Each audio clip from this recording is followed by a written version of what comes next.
أعوذ بالله من الشيطان الرجيم.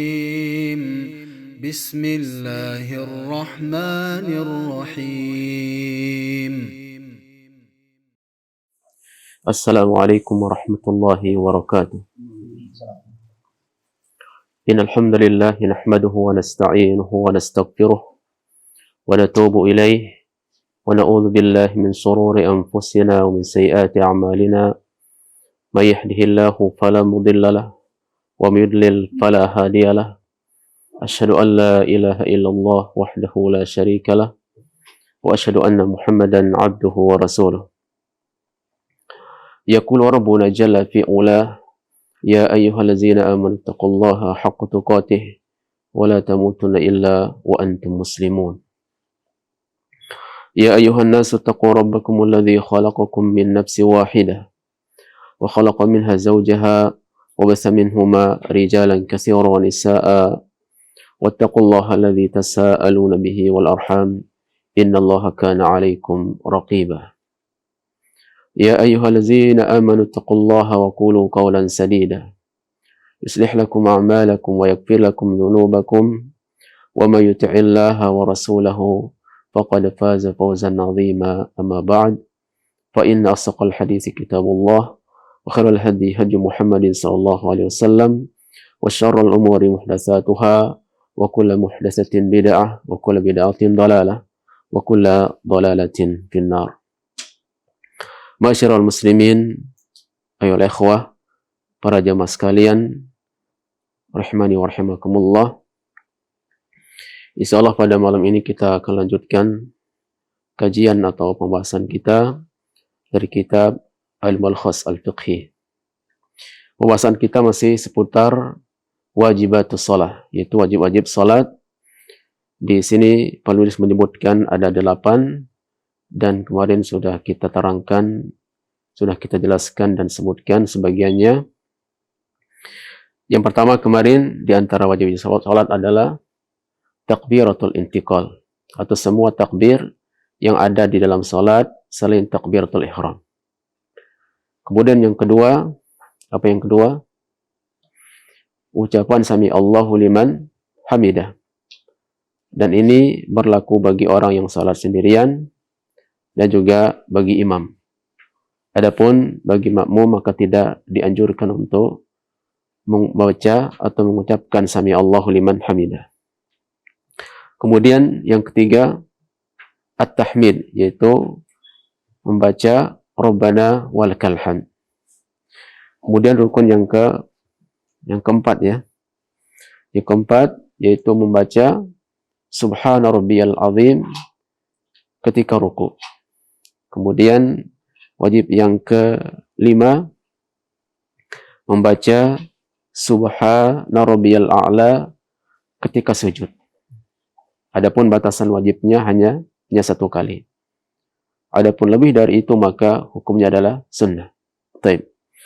Sekarang as-sabi. Bismillahirrahmanirrahim. Qala al-muallif hafizahullah taala wa ra'a. As-sabi, wajib-wajib salat yang ke-7. Apa yang ke-6? As-sadis qawlu rabbik firli bayna as-sajdataini marratan wahidah. Wajib salat yang ke-6 yaitu doa rabbik firli di antara dua sujud. Marratan wahidah, hanya satu kali. Jadi bacaan di antara 2 sujud rabbik firli itu batasan wajibnya hanya 1 kali. Wa tusannu az-ziyadatu ila 3. Dan disunahkan membaca lebih dari 1 kali, atau disunahkan mengulanginya sampai 3 kali. Itu sunnahnya. Adapun batasan wajibnya hanya 1 kali. Baik. Adapun berkaitan tentang doa, yaitu lafaz doa di antara 2 sujud, ini banyak disebutkan dalam hadis Nabi SAW atau banyak disebutkan dalam beberapa riwayat. Di antaranya yang pertama dari hadis Huzaifah ibnul Yaman radhiyallahu anhu, anna Nabiyya sallallahu alaihi wasallam kana yaqulu baina as-sajdatain. Disebutkan dari hadis Hudzaifah ibnu Yaman radhiyallahu anhu, Nabi sallallahu alaihi wasallam beliau membaca di antara dua sujud, Rabbik firli, Rabbik firli. Ya Allah, ampunilah aku, ampunilah aku. Hadis ini diriwayatkan oleh Imam Nasa'i dan Ibnu Majah. Dan hadis ini disahihkan oleh Syekh Albani rahimahullah. Jadi ini salah satu lafaz doa yang disebutkan dalam hadis Hudzaifah ibnu Yaman, yaitu Rabbik firli, Rabbik firli. Kemudian yang kedua disebutkan dari hadis Ibnu Abbas radhiyallahu anhuma, anna Nabiyya sallallahu alaihi wasallam kana yaqulu baina as-sajdatain. Dahulu Nabi SAW membaca di antara doa sujud, Allahumma gfirli, warhamni, wajburni, wahdini, warzuqni. Ya Allah, ampunilah aku, dan rahmatilah aku, wajburni, dan tutuplah kesalahan-kesalahanku, wahnini, dan berikanlah aku hidayah, warzuqni, dan berilah aku rezeki. Rawahu at-Tirmizi was-Sahih Albani. Hadis ini diriwayatkan oleh Imam at-Tirmizi dan disahihkan oleh Albani rahimahullah. Dan masih banyak di antara hadis-hadis yang menyebutkan tentang lafaz atau doa di antara dua sujud. Baik. Ini adalah beberapa doa yang disebut dalam hadis ini. Tadi disebutkan dari hadis Hudzaifah bin Yaman, yaitu Rabbik firli, Rabbik firli. Adapun di antara hadis dari Ibnu Abbas radhiyallahu anhuma, maka doa yang dibaca oleh Nabi sallallahu alaihi wasallam di antara doa sujud adalah Allahumma gfirli, warhamni, wajburni, wahdini, warzuqni. Maka tentu yang paling afdal doa yang kita baca di antara doa sujud adalah kita membaca doa atau lafaz doa di antara dua sujud yang disebutkan oleh dari hadis Ibnu Abbas radhiyallahu anhuma. Kenapa demikian? Karena dari hadis Ibnu Abbas radhiyallahu anhuma di sini disebutkan yang pertama Allahumma gfirli, yang kedua warhamni, yang ketiga wajburni, yang keempat wahdini, yang kelima warzuqni. Maka kita baca tentu ini yang lebih lengkap dan ini yang lebih afdal. Oleh karenanya disebutkan oleh Imam An-Nawawi rahimahullah, fal ihtiyatu ya'ni li isabati sunnah. Maka yang lebih hati-hati, yang lebih sesuai dengan sunnah, wal ikhtiyar, dan ini yang lebih terpilih, ay yajma'a baina ar-riwayat wa ya'ti bi jam'i al-fadhiha wa hiya sab'ah. Maka yang lebih hati-hati dan yang lebih terpilih yaitu dengan mengumpulkan di antara riwayat yang ada dan mendatangkan seluruh lapas-lapasnya yang 7. Jadi kita baca semua riwayat yang ada. Itu dari disebutkan di antara riwayat Hudzaifah bin Yaman, yaitu Rabbik firli. Adapun juga disebutkan dari hadis Ibnu Abbas radhiyallahu anhu, di sini Allahumma gfirli, warhamni, wajburni, wahdini, warzuqni. Maka ini yang lebih afdal dan yang lebih utama, karena ini yang lebih sesuai dengan sunnah. Baik. Adapun berkaitan tentang masalah hukum membaca doa di antara dua sujud, tadi kita sebutkan bahwa ini termasuk di antara wajib-wajib salat. Sehingga di sini mu'alif memasukkan doa di antara dua sujud termasuk di antara wajib salat. Namun di sana ada sebagian para ulama berpandangan seperti jumhur ulama. Seperti mayoritas ulama, mereka mengatakan bahwa membaca doa di antara dua sujud hukumnya adalah mustahab. Dianjurkan dan bukan termasuk dari wajib-wajib salat. Akan tetapi, ya, pendapat yang lebih tepat Allah bisawab adalah pendapatnya orang-orang Hanabilah, di mana mereka berpendapat bahwa membaca doa di antara doa sujud adalah termasuk hukumnya wajib dan termasuk di antara wajib-wajib salat. Alasannya karena Nabi SAW senantiasa membaca doa di antara doa sujud. Bahkan Al-Hafiz Ibnu Rajab rahimahullah mengatakan, wa hukmu hadha dzikri baina as-sajdatain inda aktsari ashabi Ahmad hukmu tasbih fi ruku' was sujud. Jadi hukum membaca doa atau hukum zikir di antara doa sujud, menurut kebanyakan pendapat orang-orang Hanabilah, itu hukumnya atau statusnya sama seperti membaca tasbih pada ruku dan sujud. Wa annahu wajibun, dan hukumnya adalah wajib. Tabtulus salatu bitarkihi amdan, sehingga salat itu menjadi batal apabila meninggalkannya dengan sengaja. Baik. Wa yasjudu lisahwi, dan hendaknya dia sujud sahwi apabila dia melakukan dengan cara lupa. Jadi ala kulli hal, bahwa dalam masalah ini apakah hukumnya wajib ataukah sunnah, maka pendapat yang tepat bahwa membaca doa di antara dua sujud hukumnya adalah wajib. Baik. Kemudian bagaimana hukumnya menambah doa setelah Rabbik firli dengan tambahan Rabbik firli wali walidayya. Ya Allah, ampunilah aku dan kedua orang tuaku. Bagaimana hukumnya menambahkan wali walidayya setelah lafaz Rabbik firli? Maka dalam masalah ini ada sebagian para ulama membolehkan, seperti orang-orang Hanabilah. Jadi orang-orang Hanabilah, mereka membolehkan tambahan wali walidayya setelah Rabbik firli. Alasan mereka karena ini adalah tempat berdoa, dan juga ini sebagai bentuk berbuat baik kepada kedua orang tua. Bahkan disebutkan juga oleh Syekh Ibnu Baz rahimahullah, beliau mengatakan la ba'sa bid-du'a baina sajdataini liwalidayhi aw ghairihima. Tidak mengapa membaca doa di antara dua sujud dengan tambahan wali walidayhi atau selain dari keduanya. Walakinnal afdala ayyukarrira ma warada bihin nas. Tapi yang lebih utama, yang lebih afdal, yaitu mengulangi doa yang ada, yang maksur, yang ada nasnya dari hadis Rasulullah SAW. Seperti Rabbik firli, Rabbik firli, Rabbik firli, diulangi sampai 3 kali. Tentu ini yang lebih afdal daripada kita menambah tambahan wali walidayya. Nah, tapi yang lebih akrab, yang lebih mendekati kebenaran, maka kita tidak dianjurkan untuk menambah wali walidayya. Paham sampai di sini ya, insyaallah. Baik. Tapi kalau ada orang yang menambah wali walidayya setelah Rabbik firli, maka tidak boleh kita mengatakan bahwa dia adalah melakukan bid'ah. Kenapa? Karena ada ulama membolehkan, seperti Ibnu Baz dan juga Syekh Ibnu Utsaimin rahimahullah. Ala kulli hal, orang-orang Hanabilah mereka membolehkan.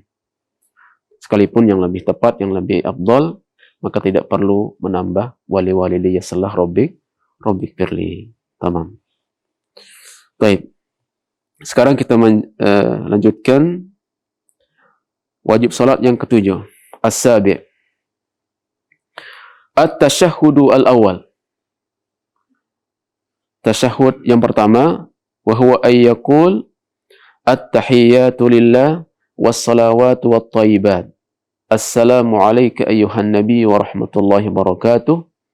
Assalamu alayna wa ala ibadillahis salihin.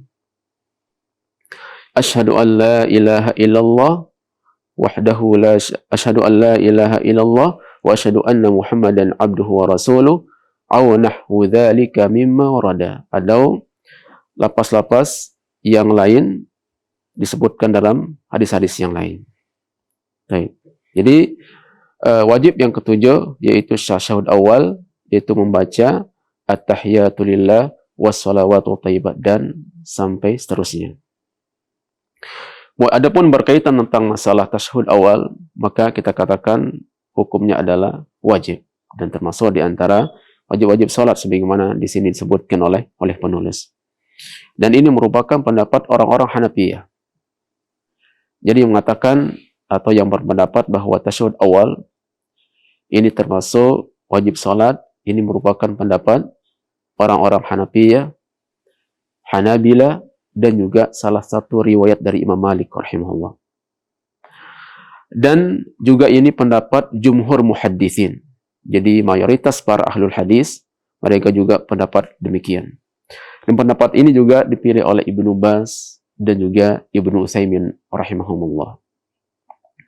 Adapun di antara dalil yang menunjukkan akan wajibnya tasyahud awal disebutkan dari hadis Abdullah bin Buhainah, di mana dia pernah menceritakan anna Nabi sallallahu alaihi wasallam shalla bihim adh-dhuhra.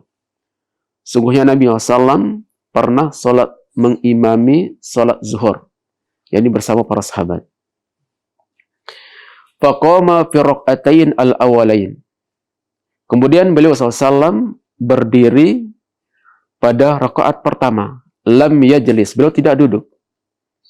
Artinya ketika pada rakaat yang kedua beliau berdiri dan tidak duduk.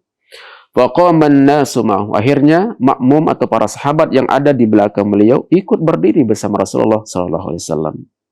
Hatta idza qada as-salata, sampai ketika salat hampir selesai. Wantadhara an-nasu taslimah, dan para sahabat atau para makmum yang ada di belakang beliau menunggu beliau salam. Kabbara, tapi ternyata beliau bertakbir wahwa jalisun, dalam keadaan beliau duduk. Fasajada sajdataini qabla ayu sallima thumma sallama. Beliau bertakbir dan beliau melakukan 2 kali sujud sebelum salam. Dan setelah itu beliau salam. Maka ini salah satu dalil yang menunjukkan tentang wajibnya melakukan tasyahud yang pertama atau tasyahud awal. Kemudian bagaimana hukum membaca salawat pada tasyahud awal? Dan pada pertemuan sebelumnya kita sudah jelaskan, ya. Membaca salawat pada tasyahud awal ini, dalam masalah ini ulama berbeda pandangan atau berbeda pendapat. Apakah dianjurkan membaca salawat setelah tasyahud awal ataukah tidak? Dalam masalah ini ada 2 pendapat para ulama. Al-qaulul awal annahu yusalli ala nabi sallallahu alaihi wasallam wa hadha qaulu Syafi'i rahimahullah. Pendapat yang pertama mengatakan dianjurkan untuk membaca salawat kepada Nabi SAW setelah tasyahud awal. Ini pendapat siapa? Pendapat Imam Syafi'i rahimahullah. Wa ja'ala ala man tarakaha sujud as-sahwi. Sehingga menurut pendapat yang pertama ini, barang siapa yang meninggalkannya maka wajib baginya untuk sujud sahwi. Wa ikhtara masru'iyyata aidan Ibnu Hazm fil Muhalla. Dan pendapat yang mengatakan tentang dianjurkan untuk membaca salawat setelah tasyahud yang pertama, ini juga pendapat yang dipilih oleh Ibnu Hazm, sebagaimana keterangan beliau dalam kitab Al-Muhalla, jadi 2 halaman 302. Dan juga Imam Syafi'i rahimahullah beliau tegaskan dalam kitab Al-Um, jadi 1 halaman 228. Wa qad ikhtara hadzal qawla Asy-Syaikh Abdul Aziz Ibnu Baz rahimahumullah. Dan pendapat ini juga dipilih oleh Syekh bin Baz, sebagaimana disebutkan dalam Majmu' Fatawa Ibnu Baz, jadi 11 halaman 201. Dan juga Syekh Albani rahimahullah beliau menguatkan dan memilih pendapat ini sebagaimana penjelasan beliau dalam kitab Salat Nabi sallallahu alaihi wasallam, yaitu pada halaman 145. Jadi intinya pendapat yang pertama mengatakan bahwa membaca salawat kepada Nabi setelah tasyahud awal adalah termasuk dianjurkan, bahkan termasuk di antara wajib-wajib salat. Kemudian pendapat yang kedua, annahu yaqtasiru ala qiraati tasyahud. Pendapat yang kedua, tidak perlu menambah salawat setelah tasyahud awal. Cukup membaca tasyahud saja. Wala yazidu salata ala nabi, dan tidak perlu menambah salawat kepada Nabi sallallahu alaihi wasallam. Wa hadha qaulu jumhuril fuqaha, dan ini pendapat mayoritas fuqaha. Wa qad ikhtara hadzal qaul Asy-Syaikh Ibnu Utsaimin rahimahullah. Dan pendapat ini dipilih dan dikuatkan oleh Syekh Ibnu Utsaimin rahimahullah. Sehingga beliau mengatakan la yustahabbu an tusalli 'ala nabi sallallahu alaihi wasallam fi tasyahhudil awal. Syekh Ibnu Utsaimin mengatakan maka tidak dianjurkan untuk membaca salawat kepada Nabi sallallahu alaihi wasallam setelah tasyahud yang pertama.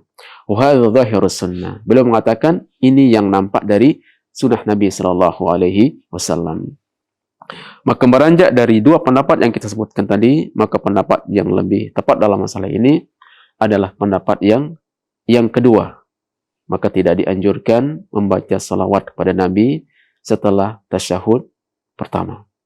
Karena membaca salawat itu hanya dianjurkan pada tasyahud akhir saja. Adapun pada tasyahud awal atau pada tasyahud yang pertama, maka ini tidak dianjurkan untuk membaca salawat kepada Nabi sallallahu alaihi wasallam. Baik. Al-julusu lit-tasyahudi al-awwal. Yang kedelapan, duduk untuk tasyahud yang pertama. Li fi'lihi sallallahu alaihi wasallam dzalik. Karena hal itu dilakukan oleh Nabi sallallahu alaihi wasallam wa muda wa matihi alaihi, dan beliau senantiasa melakukannya. Qaulihi sallallahu alaihi wasallam, sallu kama ra'aitumuni usalli. Karena Nabi sallallahu alaihi wasallam pernah bersabda, salatlah kalian sebagaimana kalian melihat aku salat. Di sini coba kita lihat catatan kaki. Di sini disebutkan hadza yu'rafu bil istiqra. Maka ini diketahui berdasarkan istiqra, yaitu penelitian. Alladzi thabata madmunuhu min majmu'ati hadits. Ini berdasarkan penelitian, yaitu dengan mengumpulkan banyak hadis-hadis Nabi SAW. La siyama hadithu sifati salatin Nabi SAW. Terlebih lagi, yaitu yang menerangkan tentang hadis-hadis bagaimana sifat salat Nabi SAW. Kehadithi Aliyin wa Abi Humaid wa Wa'il bin Hajar. Sebagaimana disebut dalam hadis Ali bin Abi Thalib dan juga hadis Abu Humaid dan juga Wa'id bin Hujar. Kaitan tentang wajib salat yang ke-8, yaitu duduk untuk tasyahud awal. Maksudnya yang ketujuh doanya. Apanya? Duduknya. Duduk juga untuk tasyahud awal. Apa yang ketujuh maksudnya doanya. Ya. Adapun yang ke-8 adalah duduknya. Baik. Kemudian di sini penulis mengatakan wa man taraka wajiban min hadhil wajibati al-qauliyah wal fi'liyah ats-tsamaniyah muta'ammidan batalat salatuh. Jadi seseorang mengatakan barang siapa yang meninggalkan wajib-wajib salat yang kita sebutkan tadi, baik itu sifatnya ucapan atau perbuatan, secara sengaja batalat salatuh, maka batal salatnya. Li'annahu mutala'ibun fiha, karena dia dianggap bermain-main di dalam salat. Wa man tarakahu sahwan aw jahlan. Namun barang siapa yang meninggalkan wajib-wajib salat yang disebutkan tadi dalam keadaan lupa atau dalam keadaan dia tidak tahu, fa innahu yasjudu lisahwi, maka hendaknya dia sujud untuk sahwi. Li'annahu taraka wajiban yahrumu tarkuh, karena dia telah meninggalkan sebuah kewajiban yang diharamkan untuk meninggalkan. Wa yujbiruhu bisujudi sahwi, maka hal itu bisa ditutupi dengan melakukan sujud sahwi. Baik. Ini berkaitan tentang masalah wajib-wajib salat.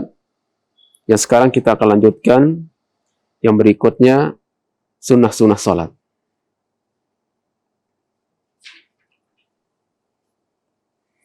Kita sekarang akan masuk pada pembagian yang ketiga, yaitu sunnah salat. Baik. Wal qismu tsalis min af'alin wa aqwalis shalah ghairu ma dzikra fil qismain al-awwalain sunnatun la tabtulu salatu bitarkihi. Sekarang kita masuk pada bagian yang ketiga, adalah sunnah salat. Di sini disebutkan wa sunanus salati naw'an. Sunnah salat itu ada dua macam. Yang disebutkan di sini ada yang namanya sunnah al-aqwal, ada yang namanya sunnah al-af'al. Baik. Kita akan bahas yang pertama, an-naw'ul awal, sunanul aqwal. Sunnah yang sifatnya berupa ucapan. Wahya katsirah, dan ini banyak. Minha diantaranya al-istiftah. Jadi diantara sunnah ucapan, diantaranya adalah membaca doa al-istiftah. Baik. Membaca doa al-istiftah. Ada beberapa macam jenis doa iftitah yang dibaca oleh Rasulullah SAW dan juga para sahabatnya berdasarkan riwayat-riwayat yang sahih. Di antaranya, Allahumma ba'id baini wa baina khataya kama ba'adta bainal masyriqi wal maghrib. Allahumma naqqini minal khataya kama yunaqqas wal abyanu binan danas. Allahumma ksil khataya bil ma'i wal thalji wal barad. Ini salah satu lafaz doa iftitah yang dibaca atau disebut dalam hadis Rasulullah SAW. Kemudian yang berikutnya di antara lafaz doa iftitah, inna salati wa nusuki wa mahyaya wa mamati lillahi rabbil alamin la syarika lah wa bidzalika umirtu wa ana minal muslimin. Allahumma hdini li ahsanil a'mal wa ahsanil akhlaq la yahdi li ahsaniha illa anta wa qini sayyi'al a'mal wa sayyi'al akhlaq la yaqi sayyi'aha illa an. Dan masih banyak di antara lafaz-lafaz doa yang disebutkan berkaitan tentang doa iftitah yang disebutkan dalam hadis Rasulullah SAW. Di antara juga adalah Allahu akbar kabira walhamdulillahi katsira wa subhanallahi bukratan wa asila. Atau juga disebutkan subhanakallahumma wa bihamdika wa tabarakasmuka wa ta'ala jadduka wa la ilaha ghairuk. Baik. Yang jadi pertanyaan di sini, apakah boleh kita menggabungkan doa iftitah yang kita sebutkan tadi di dalam satu salat? Apakah boleh kita menggabungkan doa iftitah dalam satu salat? Misalkan ketika kita salat, kita membaca doa iftitah, Allahu akbar kabira, alhamdulillahi katsira, wa subhanallahi bukratan wa asila. Kita gabungkan dengan subhanakallahumma bihamdika wa tabarakasmuka wa ta'ala jadduka wa la ilaha ghairuk. Apakah boleh kita menggabungkannya? Maka dalam masalah ini para ulama ada dua pandangan. Maka disebutkan oleh Syekh Muhammad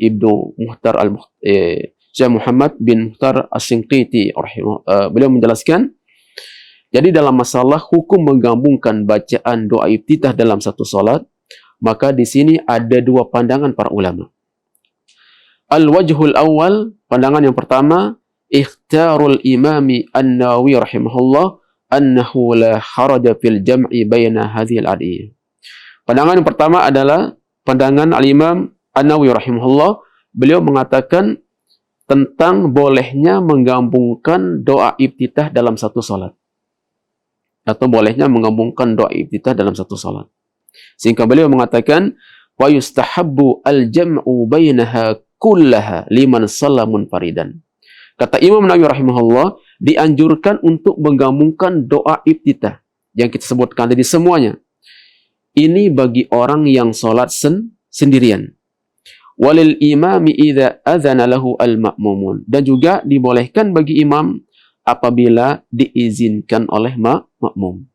Jadi kalau posisinya jadi imam, maka baca doa iftitahnya jangan panjang-panjang, yang pendek-pendek saja, agar tidak memberatkan makmumnya. Makanya kata Imam Nawawi rahimahullah di sini disyaratkan tentang bolehnya menggabungkan doa iftitah dalam satu salat bagi makmum itu apabila ada izin dari makmum. Baik. Wal wajhu tsani, pandangan ulama yang kedua, ikhtaru Syekhul Islam wa ghairihi, dan ini pendapat Syekhul Islam dan juga para ulama lainnya, annal jam'a bainahuma lam yarid. Jadi menggabungkan doa iftitah itu tidak ada dalam hadis Nabi sallallahu alaihi wasallam. Walidzalika yaqtasiru 'alal warid. Maka demikian, maka kita cukupkan apa yang ada keterangan dari Rasulullah SAW. Artinya tidak boleh kita menjamak antara doa iftitah dalam satu salat. Ini menurut pendapat Syekhul Islam Ibnu Taimiyah rahimahullah. Kemudian di sini disebutkan oleh Syekh Mukhtar Shinqiti, wal awla wal ahwatu. Jadi yang lebih awla dan lebih hati-hati, annal insana yaqtasiru 'alal warid.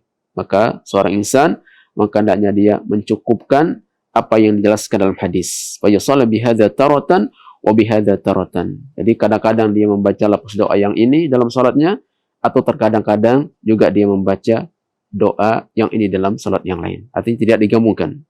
Kama warada ani Nabi sallallahu alaihi wasallam, sebagaimana hal ini telah datang dari hadis Nabi SAW. Wallahu ta'ala a'lam. Nah. Baik. Kemudian berikutnya, bagaimana hukumnya membaca doa iftitah pada salat yang berbilang atau pada jumlah rakaatnya yang berbilang? Juga dalam masalah ini, apakah dianjurkan membaca doa iftitah ini pada setiap rakaat? Ataukah cukup pada rakaat yang pertama? Maka dalam masalah ini para ulama ada dua pendapat. Pendapat pertama mengatakan membaca doa iftitah hanya dilakukan sekali di awal salat. Pendapat yang pertama mengatakan bahwa doa iftitah itu hanya dilakukan sekali di awal salat. Dan ini pendapatnya Syekh Saleh Al-Utsaimin sebagaimana keterangan beliau dalam Ta'liq Zadul Ma'ad. Kemudian pendapat yang kedua, doa iftitah itu dianjurkan atau dibaca di setiap selesai takbiratul ihram. Dan ini adalah pendapat mayoritas ulama Hambali, di antaranya adalah Ibnu Baz dan juga Ibnu Utsaimin, dan termasuk juga salah satu keterangan yang disebutkan dalam Fatwa Syabakah Islamiyah. Dalam fatwa tersebut disebutkan yara al-Hanabilah. Jadi orang-orang Hanabilah berpandangan anna salatan nafilah idza kanat bi aktsar min salamin wahidin kama fit tarawih. Jadi salat sunnah apabila itu lebih dari satu salam sebagaimana dalam salat tarawih dan juga dalam salat duha, wa salatu sunnah ratibah, dan juga dalam salat ratibah idza kanat arba'an wa salaha bisalamain, apabila salat sunnah ratib itu jumlahnya 4 rakaat dan dilakukan 2 salam, fa innahu yastaftihu fi kulli raka'atain alal asal, maka hendaknya dia membaca doa iftitah pada setiap 2 rakaat. Ini secara asal. Li'anna kulla raka'ataini salatun mustaqillah, karena setiap 2 rakaat itu adalah salat mustaqillah. Wa fi qaulin akhar indahum yaqtafi bi istiftahin wahidin fi awal salatihi. Dan juga sebagian orang-orang Hanabilah yang mereka mengatakan dalam ucapan yang lain, maka cukup 1 kali membaca doa iftitah. Nah, ala kulli hal, dalam masalah ini ada khilaf para ulama. Yang lebih aqrab ila shawab, yang lebih tepat dalam masalah ini, maka pendapat yang lebih tepat adalah pendapat yang kedua.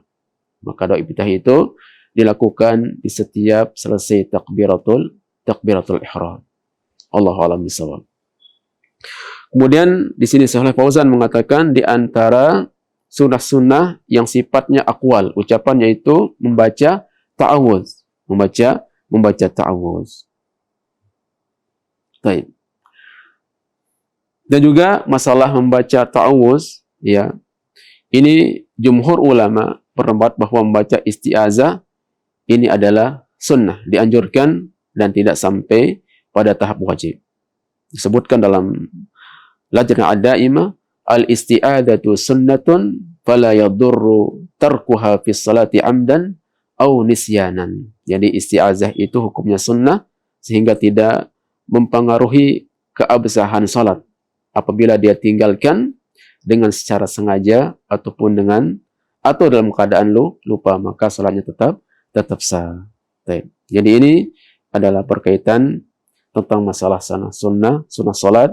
Tadi kita sebutkan ada sunnah salat yang sifatnya al-qauliyah, di antaranya adalah membaca doa iftitah dan juga membaca al-isti'adzah. Dan insyaallah kita akan lanjutkan pada pertemuan berikutnya. Mudah-mudahan Allah SWT memberikan kita kemudahan. Mudah-mudahan apa yang bisa kita sampaikan bisa dipahami. Allahu a'lam bishawab. Wassallallahu alaihi Muhammad wa ala alihi washabihi ajma'in. Assalamualaikum warahmatullahi wabarakatuh.